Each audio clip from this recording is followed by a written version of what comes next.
Another busy day. আজকে যথারীতি 10টা নাগাদ অফিস পৌঁছালাম।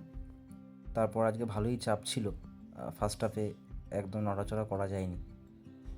কাজকর্ম শেষ করে লাঞ্চ করে তারপরে দুপুরবেলা একটুখানি বেরোলাম আবার পান খাওয়ার উদ্দেশ্যে। রাস্তায় মোটামুটি রোদ ছিল। সকালে যখন গাড়ি চালিয়ে যাচ্ছিলাম তখন বেশ ঠান্ডা লাগছিল, বাট বেলার দিকে দেখলাম আবার সেই গরমটাই আবার।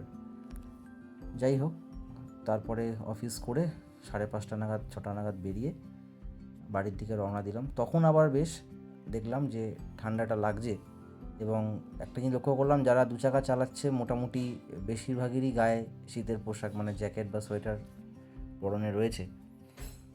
যাই হোক, আজকে মোটামুটি 7টা নাগাদ রিচ করলাম। তো বিজি শিডিউলই ছিল, আজকে বেশি ভিডিও করারও সময় পাইনি এবং খুব একটা আদার্স অ্যাক্টিভিটিসগুলো করা যায়নি। আজকে এক্সারসাইজ করতেও যাব না, একটুখানি আজকে রেস্ট দিচ্ছি, কেননা দুদিন ধরে খুবই হেকটিক যাচ্ছে। তো বাড়ি গেলাম, যাওয়ার পর একটু টিফিন করলাম।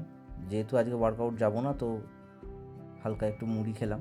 তারপরে যথারীতি সন্ধেবেলা চা খেতে বেরোই সাঙ্গপাঙ্গ নিয়ে।